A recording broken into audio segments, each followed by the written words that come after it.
লাগছে, ওরা কিন্তু একজনের শরীরে হাত দেয় না, একেবারে নাক দিয়ে আরেকজনের নাকের কাছে নিয়ে যায়, এরকম ঝগড়া করবে, কিন্তু হাত দিয়ে কোনো স্পর্শ করবে না।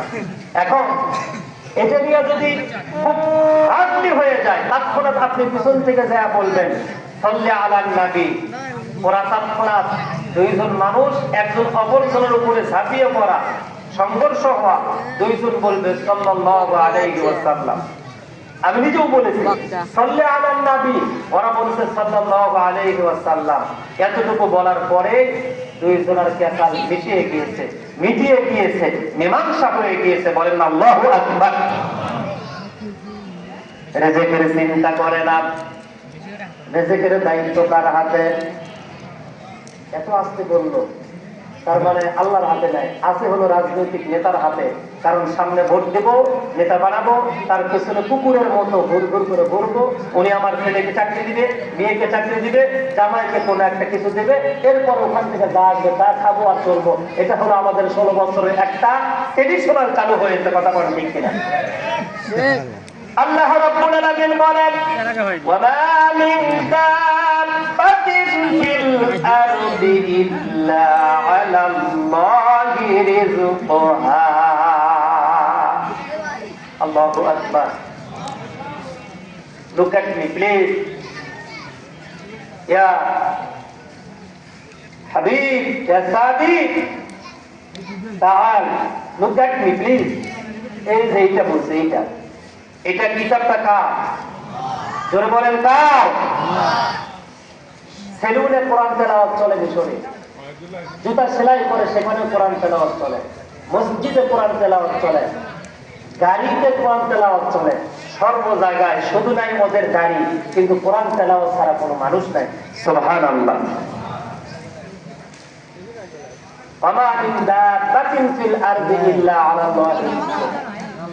রিজিকের দায়িত্ব কোন নেতার হাতে আল্লাহ দিয়েছেন? জোরে বলেন দিয়েছেন? রিজিকের দায়িত্ব কে নিয়েছেন? আল্লাহ নিয়েছেন। মুসা আলাইহি ওয়াসাল্লাম তাফসীরের কুতুবের ভিতরে এসেছে, ইমামে কুতুবী তিনি এই আয়াতের তাফসীর করেছেন। আমি ব্যাখ্যা বিশ্লেষণে যেতে পারবো না, কারণ আমাকে বলাই হয়েছে সংক্ষিপ্ত, আকাশের অবস্থা ভালো নয়। ইমামে কুতুবী তিনি তাফসীরের ব্যাখ্যা করেন এই আয়াতের। তিনি লেখেন মুসা আলাইহিস সালাম আল্লাহ পাকের কাছে বেশি প্রশ্ন করেছেন। মুসা আলাইহিস সালাম আল্লাহর কাছে বললেন, আল্লাহ আপনি সকল প্রাণীকে রিজিক দেন, এত প্রাণীকে আপনি রিজিক দেন কি করে? যাদেরকে দেখি না আমরা, যাদের সাথে আমাদের পরিচয় হয় না, যাদেরকে আমরা জীবনে কোনোদিন দেখবই না, এদেরকেও রিজিক দেন, আমাদেরকেও আপনি রিজিক দেন। এই কেমন রিজিকের সিস্টেমটা আপনি বর্ণন করেন? আপনার কাছ থেকে আমি একটু জানতে চাই, আপনার এই মাহিরত্ব আমি একটু অনুধাবন করতে চাই। বলেন না সুবহানাল্লাহ। কেমনে দেয় শোনো, কেমনে দেয় শোনেন। ইয়া আইয়ুহাস সামা, ইয়া আইয়ুহার রাইস, মনোযোগ দিয়ে আমার কথাগুলো আজকে শোনো। গতবার কথা আজকের কথা কোনো মিল রাখি নাই, সম্পূর্ণ আলাদা কথাগুলো সাজিয়ে নিয়ে আসছি। মুসা আলাইহিস সালাম প্রশ্ন করলেন, আল্লাহ আপনি কি করে মানুষকে রিজিক দেন, কি করে প্রাণীগুলোকে রিজিক দেন, একটু আমি আপনার সিস্টেমটা জানতে চাই, দেখতে চাই, আপনার মাহিরত্ব আমি একটু বুঝতে চাই। আল্লাহ বললেন, মুসা তাআল এদিকে আসো। আসলেন, আসার পরে বললেন, তোমার হাতের লাঠি আশা না কোথায়? মুসা আলাইহিস সালাম আশাটা আল্লাহকে দেখাইলেন। এই আশা নিয়ে চলতে থাকো, পাহাড় তোর পাহাড়ের দিকে চলতে থাকো। যে পাহাড়ে উঠতে প্রায় 5.5 ঘন্টা আমার মতো একজন তরুণ যুবক মানুষের লেগেছে, তা আবার খালি হাতে উঠতে পারি নাই লাঠি ছাড়া। পৃথিবীতে কোন নবীকে কোন রাসূলকে আল্লাহ শান্তিতে থাকতে দেয় নাই। মুসলমান রাজত্ব দখল করবা, রাতের বেলা ঘুমাবা, মোবাইল টিপবা আর ক্ষমতায় যাবা, এই জন্যই আল্লাহ তোমাকে দুনিয়াতে বাধা দেয় নাই। নবীর মতো কাজ করতে চাইলে, নবীওয়ালা কাজ করতে চাইলে কমপক্ষে 15-16 কিলোমিটার দূরে গিয়ে ফজরের নামাজের পরে ওই এলাকার লোকদেরকে তোমাকে তালিমের বয়ান দিতে হবে, মানুষকে অপরাধ থেকে বাঁচাইতে হবে। ওই সময় দেখা যাবে না আওয়ামী লীগ করে, বিএনপি করে, জামাত করে, নাকি জাতীয় পার্টি করে এইটা দেখা যাবে না, টুপির ব্যবধান দেখা যাবে না, দাড়ি আছে কিনা এইটা দেখা যাবে না, জুব্বা পরে কিনা এইটা দেখা যাবে না। শুধুমাত্র দেখবা মুহাম্মাদের উম্মাহ আল্লাহর যদি সৃষ্টির মানুষ এটা হয়ে থাকে, ওকে দাওয়া দেওয়া তোমার জন্য হলো ফরজ আইন। জোরে বলেন না আল্লাহু আকবার।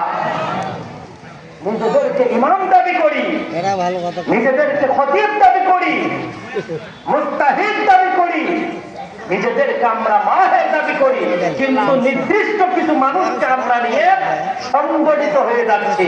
কথা বলেন ঠিক কিনা? নির্দিষ্ট কিছু মানুষ ভাইয়ের দাড়ি নাই বলে ওইটা চলবে না, ওটা ফাসেক। মেয়া মিশরের এইরকম লোক যারা, তারা হল বক্তুর।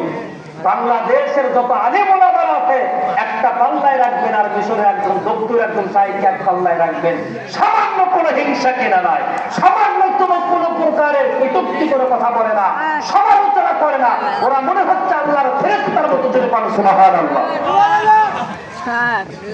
বেতন পায় মাত্র অল্প বেতন, বাকি সময় প্রাইভেট কার দিয়ে মোটরসাইকেল দিয়ে ডিবি চালায়, তারপরেও এলেম বিস্তার করছে। আশ্চর্য হয়ে গেলাম আমি।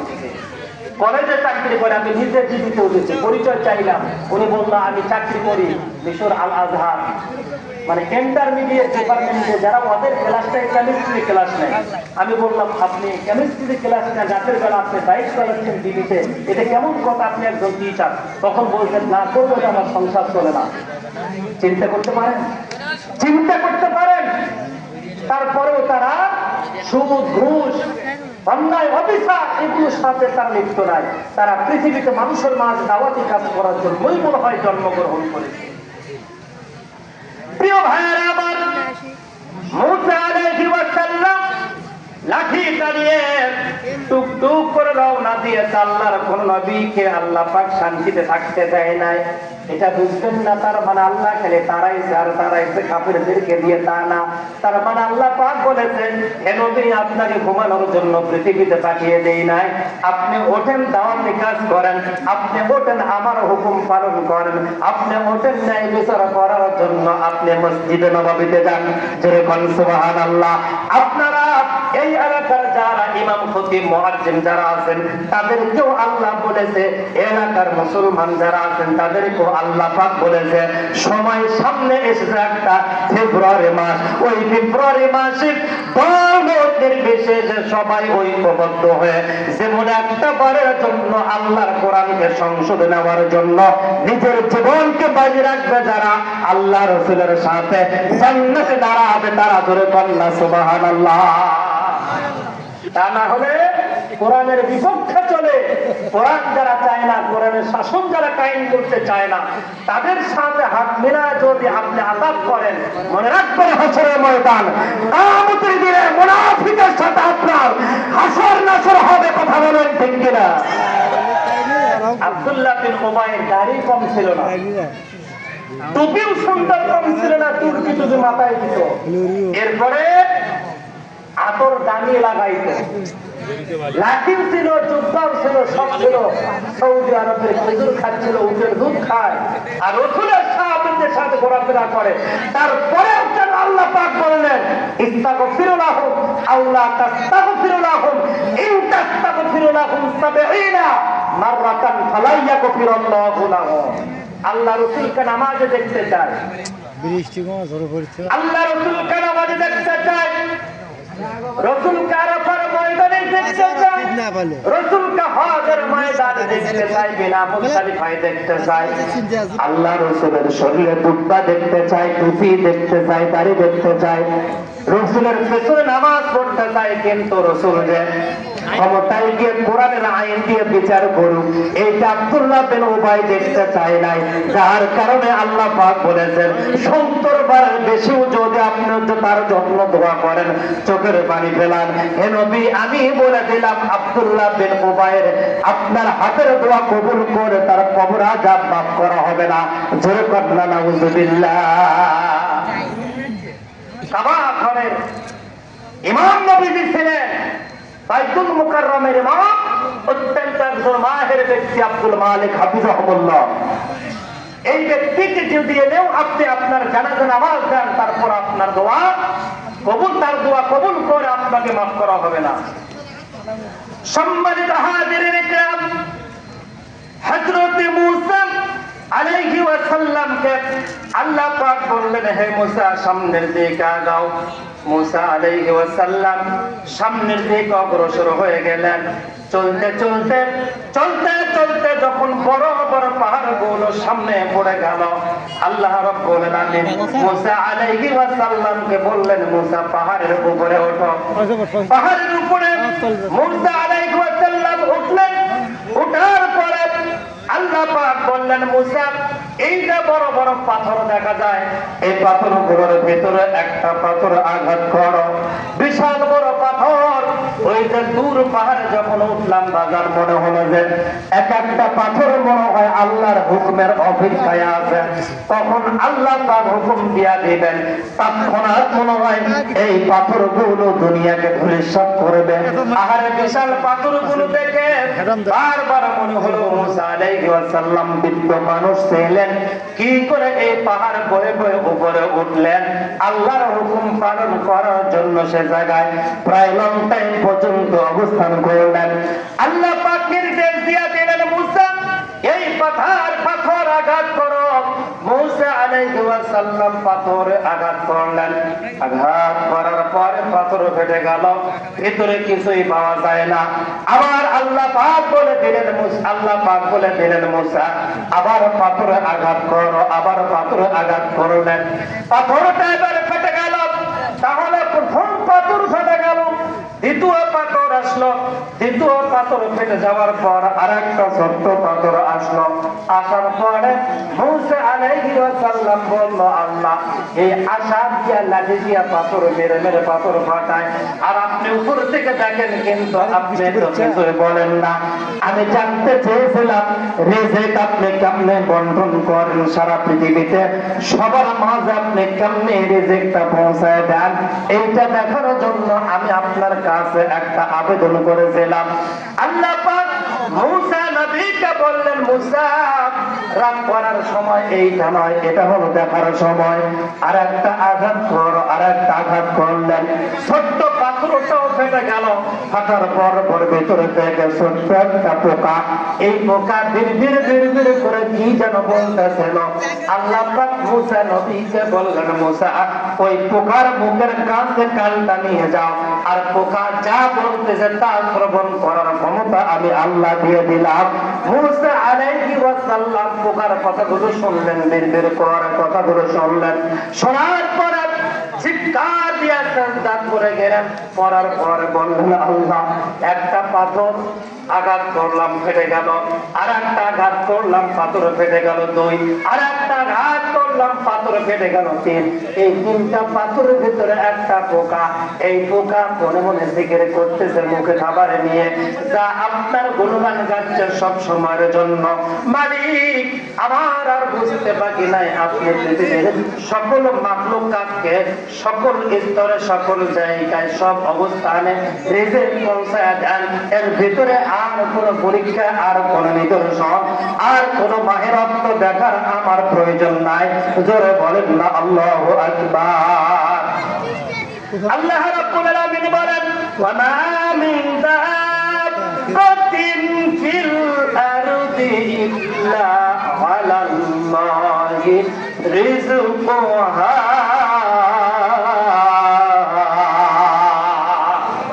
রিজিকের জন্য মানুষের কিছু ঘোরা যাবে না। সামান্য রিজিকের জন্য নিজের সম্মান ইজ্জতকে বিসর্জন দেওয়া যাবে না। নিজের ব্যক্তিত্বকে মানুষের মাঝে ছোট করা যাবে না। রিজিক দেওয়ার মালিককে জোরে বলেন কে? সম্মানিত ভাইয়েরা আমার, রিজিক দেওয়ার মালিক যদি আল্লাহ কয়েকটা, তাহলে আল্লাহ পাক কেমনে রিজিক দেয়? আল্লাহর গুণগানের মাধ্যমে আল্লাহ পাক রিজিক দেয়। আল্লাহ রাব্বুল আলামিন বলেন, যে এলাকার মানুষেরা আমার বেশি বেশি গুণগান গায়, যারা আমার হুকুমটা বেশি বেশি পালন করে, আমি আল্লাহ পাকের দায়িত্ব হলো তাদেরকে ইজ্জত সম্মান বাড়ায় দেই এবং আমি আল্লাহ তাদের ঘরের দরজার গেট পর্যন্ত রিজিক পৌঁছে দেওয়ার দায়িত্ব আমি আল্লাহ নিজে গ্রহণ করি। যেরকম সুবহানাল্লাহ। সম্মানিত ভাইয়েরা আমার, মুসা আলাইহিস সালাম হিজরত করে গিয়ে নিজে অনুতপ্ত হয়ে গেলেন, লজ্জিত হয়ে গেলেন, আল্লাহর গুণগান বেশি গাওয়ার আরো তিনি চেষ্টায় লিপ্ত হয়ে গেলেন। এমন একদিন মুসা আলাইহিস সালাম, আপনারা যেমন আমার সামনে বসা, তেমনি মুসা আলাইহিস সালামের সামনে তার বনি ইসরাইলের লোকজনেরা বসা, এই ওয়াজ ফরমাচ্ছেন, তিনি আলোচনা করতেছেন। মুসা আলাইহিস সালাম আলোচনার শেষের দিকে গিয়েছেন, এমন একটা সময় সাইডে একজন বনি ইসরাইলের লোক দাঁড়িয়ে বলছেন, নবী মুসা, আপনার কাছে আমার একটি প্রশ্ন, এই প্রশ্নের উত্তরটা আমি আপনার কাছ থেকে চাই, কারণ আপনি একজন মাহের মানুষ, আপনার কাছ থেকে আশা করি এই প্রশ্নের উত্তরটা পেয়ে যাব। মুসা নবী বললেন, কি প্রশ্ন আমার কাছে তুমি করতে চাও? তৎক্ষণাৎ বনি ইসরাইলের এই লোকটা বললেন যে, হে মুসা নবী, বর্তমান জামানায় আপনি একজন নবী, বনি ইসরাইলের আমি জানতে চাই এই জামানার ভিতরে সবচাইতে যিনি বর্তমানে কে আছেন, আপনি নাকি অন্য কেউ? মুসা আলাইহিস সালাম ভাবলেন না, চিন্তা করলেন না, গবেষণা করলেন না, ইস্তেখারাও করলেন না।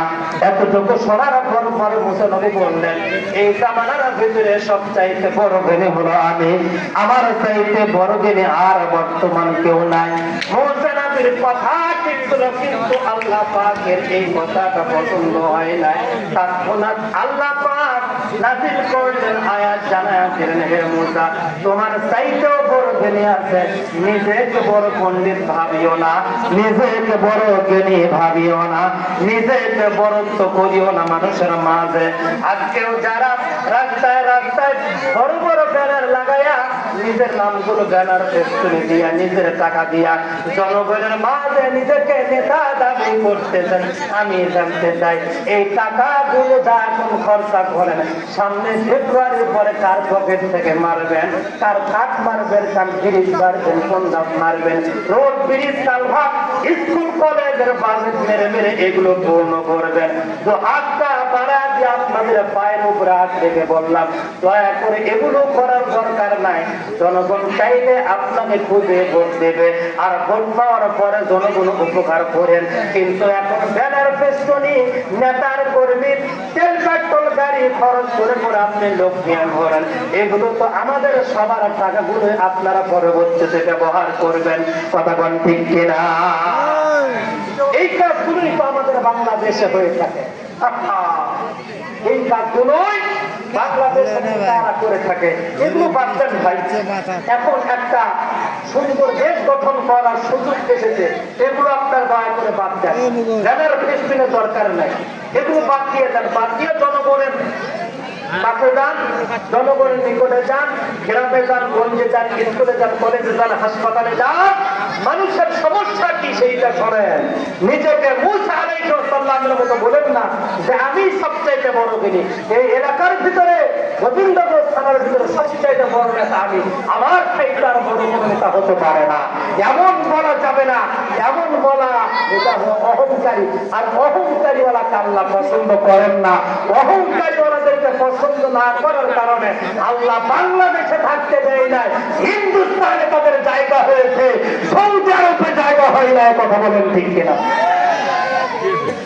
আমি চ্যালেঞ্জ করে বলতেছি, তারা যদি তওবা না করে, তারা যদি তওবা না করে, ওদের জানাজাবিহীন ওদের কবর হবে, তবে কবর নয়, গঙ্গার জলে শ্মশানে আর ভূতের মাধ্যমে তাদের শেষ বিদায় হবে। কথা বলেন ঠিক কিনা? কারণ হাফেজ কোরআনের রক্ত তাদের শরীরের সাথে লাগানো আছে। আবু সাইদের রক্ত আল্লামা সাইদিকে বিদায় করে রক্ত লাগিয়ে আছে তাদের হাতে, ওরা ধুতি ছাড়া বিদায় হবে না। কথা বলেন ঠিক কিনা? গঙ্গার জল ছাড়া তারা পবিত্র হবে না। কি খারাপ লাগে? কষ্ট হয়? প্রিয় ভাইয়েরা আমার, মূসা আলাইহিস সালাম ভাই ভালো না? এই কথা বলার পরে আল্লাহ পাক নোটিশ দিয়ে বললেন, মূসা সাবধান, তোমার চাইতেও বড় জ্ঞানী আছে। মূসা আলাইহিস সালাম থেমে গেলেন, ইদ্রিস বসে গেলেন, মাথা নিচু করলেন, লজ্জিত হয়ে গেলেন। লজ্জিত হয়ে মূসা আলাইহিস সালাম বললেন, আল্লাহ ওই লোকটার সন্ধান কোথায় পাবো? আল্লাহ রাব্বুল আলামিন মূসা আলাইহিস সালামকে বললেন, মূসা তুমি রওনা দাও, ওই লোকটার দেখা করার জন্য তোমাকে যেতে হবে সমুদ্রের নিকটে। আল্লাহ নির্দেশে ঈসা বিন নূন আলাইহিস সালামকে হযরত মূসা ঈসা বিন নূন আলাইহিস সালামকে নিয়ে মূসা আলাইহিস সালাম রওনা দিলেন। আল্লাহর শর্ত ছিল, মূসা যাওয়ার পূর্বে তোমার হাতে একটা বাটি, আর এই বাটির ভিতরে একটা মাছ নেবা। এই মাছটা থাকবে ভাজা, এই ভাজা মাছ নিয়ে রওনা দেবা। চলতে চলতে যে জায়গায় গিয়ে এই মাছটা জীবিত হয়ে যাবে, একদিক থেকে মরা, অপর দিক থেকে তেলে ভাজা, লবণ আর ঝাল মরিচ দিয়ে ভাজা, এই মাছটা যে জায়গায় জীবিত হবে ওই জায়গায় ওই লোকটার সন্ধান পেয়ে যাবা। এই কথা শোনার পরে ঈসা বিন নূন আলাইহিস সালামকে সঙ্গে নিয়ে মূসা আলাইহিস সালাম পথ চলতে থাকলেন। চলতে চলতে চলতে চলতে এক সময় মূসা আলাইহিস সালাম ক্লান্ত হয়ে গেল। ক্লান্ত হওয়ার পরে মূসা আলাইহিস সালাম ঈসা বিন নূন আলাইহিস সালামকে বললেন, বাবা একটু বসি, একটু শ্রান্ত শরীরটাকে একটু রেস্ট দিয়ে আবারও কিছুক্ষণ পরে আমরা সামনের দিকে অগ্রসর হয়ে যাব। এই কথা বলে মূসা আলাইহিস সালাম বসলেন। বসার পরে ঈসা বিন নূনকে বললেন, তোমার উরুটা গায়ে দাও। উরুটা গায়ে দিল। মূসা আলাইহিস সালাম তার মাথা মোবারকটা উরুর উপরে রাখলেন। তিনি ঘুমের ভিতরে চলে গেলেন। যখন এমন সময় ঈসা বিন নূন আলাইহিস সালামের হাতে যে বাটি ছিল, এই বাটিটার মধ্যে যে মাছ ছিল, এই মাছটা একটু সময় পরে সমুদ্রের 2-4 ফোঁটা পানি চটকে আসলো। আসার পরে এই মাছে পড়লো, মাছের সাথে লাগলো, লাগার সঙ্গে সঙ্গে মাছটা ঝাঁপ দিয়া সমুদ্রের পানির দিকে চলে গেল। ঈসা বিন নূন আলাইহিস সালাম কোনো কথা বলার সুযোগ পায় না। রাস্তাঘাটে চলতে গিয়ে যেমন শয়তানি নিঃশ্বাস লাগাইলে মানুষ কথা বলতে পারে না, মানুষের ফেম লোপ হয়ে যায়, মানুষের সেন্স হারিয়ে যায়, মানুষ জীবিত থাকে, টাকা পয়সা যা থাকে, মোবাইল ফোন যা আছে, সব ওই কাজটা করেছে। ওনারা হাতে উঠায় দেয়, খালি হাতে খালি পকেটে বাড়িতে যায়। আধা ঘন্টা 1 ঘন্টা পর তারা যখন সেন্স ফিরে আসে, তখন বলে রাস্তায় কোন একটা ঘটনা ঘটেছিল। এইরকম বাংলাদেশে কারবার হয় কিনা?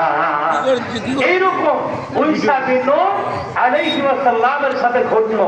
চোখের সামনে দেখতে পাইলো পানির ভিতরে মাছটা ঝাঁপায় ঝাঁপায় নদীতে চলে গেল কিলবিল করে। এইটা দেখে ঈসা আলাইহিস সালামকে ডেকে এই বিষয়ে বলবেন, এই কথা তিনি বলতেই ভুলে গিয়েছেন। অল্প সময় অতিবাহিত হওয়ার পরে, ক্লান্তি দূর হওয়ার পরে মূসা আলাইহিস সালাম জেগে গিয়ে বললেন, ঈসা তাড়াতাড়ি চলো, সামনের দিকে যাই। যে মিশনে আমরা রওনা দিয়েছি, ওই কাজ যদি আমরা না করি তাহলে তো আমাদেরকে হিসাব দিতে হবে আল্লাহর দরবারে। চলো সামনের দিকে অগ্রসর হয়। আমার ভাইয়েরা, গুরুত্বপূর্ণ আলোচনা সামনের দিকে চলতে থাকলো। চলতে চলতে বর্তমান অক্টোবর মাসের শেষের দিকে, নভেম্বরের শুরুতে থেকে আপনার গোবিন্দগঞ্জের সকালবেলা উঠে যারা ডায়াবেটিসে রোগী হাঁটাহাঁটি করেন, ওই সময় সকালবেলা দেখবেন একটু ছোট্ট ছোট্ট বিধুবেদে একটু কুয়াশার কণাগুলো বিভিন্ন ধান এবং বিভিন্ন গাছের উপরে লাগানো। নভেম্বরের শেষ আরো বেড়ে যায়, ডিসেম্বরে গাড়ি চালানো যায় না। ঠিক ওই রকম কুয়াশার মত সামনে পড়ে গেল। মূসা আলাইহিস সালাম পথ চিনতেছেন না, ভুলে যাচ্ছেন। হযরত ঈসা বিন নূন তিনি ওর সামনের দিকে যেতে পারছেন না, রাস্তা মনে হয় ভুলে যাচ্ছে। আমার ভাইয়েরা, মুসা আলাইহিস সালাম বললেন, বাবা ঈসা, তোমার কাছে একটা ছোট্ট মাছ দিয়েছিলাম ভাজা পাতির ভিতরে, ওই মাছটাও ক্ষুধা লেগেছে, একটু খেয়ে নেই। এই কথা বলার পরে ঈসা বিন নূন আলাইহিস সালাম বললেন, চাচা আপনাকে বলতে ভুলে গিয়েছিলাম। কি বলতে ভুলে গিয়েছো? তুমি গিয়েছো ক্ষুধার কারণে? বলে, না চাচা, যে জায়গায় আমরা বসেছিলাম পাথরের উপরে, আপনি ছিলেন ঘুমান্ত, আমি আপনাকে পাহারা দিচ্ছিলাম, আপনাকে শরীরে আরাম দেওয়ার জন্য মানে বের করে দিয়েছিলাম আপনার মাথাটা দেওয়ার জন্য। ওই সময় সমুদ্র পানি বাড়িতে কিছু পানি ফোটায় আমার বাটিতে পড়লো, আর মাছটা জীবিত হয়ে লাফায় লাফায় সমুদ্রের ভিতরে চলে গেল। ওই দৃশ্য দেখলাম, কিন্তু আপনাকে আমি বলতে পারি নাই। মুসা নবী বললেন, বাবা কি কারণে বলতে পারো না? ঈসা বিন নূন বলল, চাচা আমার প্লেনটা মনে হয় লোক হয়ে গিয়েছিল, শয়তানের নিঃশ্বাস মনে হয় আমার আক্রমণ করেছিল, যার কারণে মোবাইল দিয়েছে, মানি ব্যাগ দিয়েছে, খালি হাতে বাড়ি নিয়ে এসেছে। আসার পরে অনেক সময় আমাদের হুঁশ ফিরে আসে। মুসা নবী বললেন, বাবা ঈসা, মাছ যে জায়গায় চলে গিয়েছে সমুদ্রের ভিতরে, ওই জায়গায় হলো আমাদের ঠিকানা, ওটাই হলো আমাদের মিশন, ওইটাই হলো আমাদের মিশন। জোরে বলেন সুবহানাল্লাহ। আমাদের মিশন, আমাদের ভীষণ সামনে নির্বাচনে বিজয় অর্জন করব বিপুল ভোটে। এই জন্য রাজনীতি করা মানে সম্পূর্ণ হারাম। সম্পূর্ণ কি হারাম? এখানে অনেক আলেম ওলামারা আছেন। সামনে ফেব্রুয়ারি মাসে ইসলামিক কোন দল ক্ষমতা আসতেই হবে এমন চিন্তা চেতনা করে, টাকা পয়সা ব্যয় করে, মানুষের কষ্ট দিয়ে, চাপ দিয়ে কোনো কাজ করা সম্পূর্ণ হারাম। আল্লাহ যখন চাবে তখন আল্লাহ আপনাকে দেবে, তবে আপনার প্রচেষ্টা থাকবে মুসা আলাইহিস সালামের মতো। আপনার প্রচেষ্টায় সামান্যতম যেন একটুও যেন আপনার কোনো কমতি না থাকে, দুর্বলতা না থাকে, অলসতা না থাকে, আপনার প্রচেষ্টা সর্বোচ্চ মানের থাকবে। আল্লাহ চাইলে আপনাকে দেবে, না চাইলে আল্লাহ দেবে না। এটাই হলো আমাদের কাজ। কথা বলেন ঠিক কিনা? তবে চেষ্টার কমতি থাকা যাবে না। তবে আমাদের মিশন আল্লাহর কোরআন নিয়ে আমরা সামনের দিনে একটা সুন্দর দেশ গড়াবো। বলি ইনশাআল্লাহ। জোরে বলি ইনশাআল্লাহ। সামনের দিন কোরআন দিয়ে সংসদ গঠিত হোক, এটাকে আমরা চাই। সম্মানিত মুসলমান ভাইরা, এইটা যদি তার সামান্য একটা টিপস আপনাদেরকে দিয়ে যায়, বাংলাদেশের প্রত্যেকটা মন্ত্রণালয়, সচিবালয়, প্রত্যেকটা উপদেষ্টা,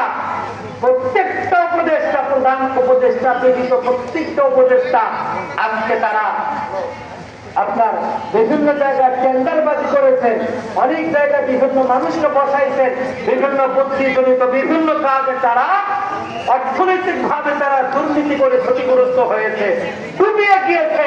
একটাই মাত্র মন্ত্রণালয়, একটাই মাত্র উপদেষ্টা, তিনি আজ পর্যন্ত এক পয়সা এদিক সেদিক করে নাই, বংশ জনগণের মাঝে টাকা ফেরত দিয়েছে। সেটাই হলো ধর্মীয় মন্ত্রণালয়। আকাম খালিদ হোসেন সাহেব বাংলাদেশে 54 বছরে হজ করার পরে হাজিরা এই বছর টাকা ফেরত পেয়েছে। আল্লাহর কসম করে বলি, সামনের দিন যদি কোরআন সংসদে যায়, টাকা দিয়ে চাকরি বিক্রি হবে না, যোগ্যতায় চাকরি হবে। কথা বলেন ঠিক কিনা? বলি ইনশাআল্লাহ। কষ্ট হচ্ছে, কষ্ট হচ্ছে বৃষ্টি। আমার ভাই, আমার বন্ধুগণ, মুসা আলাইহিস সালাম ব্যাগ আসলেন, যে জায়গায় মাছটা পড়ে গিয়েছে ওই জায়গায় খোঁজাখুঁজি করতেছে। দেখে একটা বৃদ্ধ মানুষ মাথায় একটা পাগড়ি বাঁধা এবং পাগড়ির উপরে একটা চাদর দিয়া ঘুমটি মারা বসা। সালাম দিলেন পেছন থেকে, আসসালামু আলাইকুম রাহমাতুল্লাহ। সালাম দেওয়ার পরে লোকটা বললেন যে, তুমি কে মুসা নবী নাকি বনি ইসরাইলের? ঈসা বিন নূন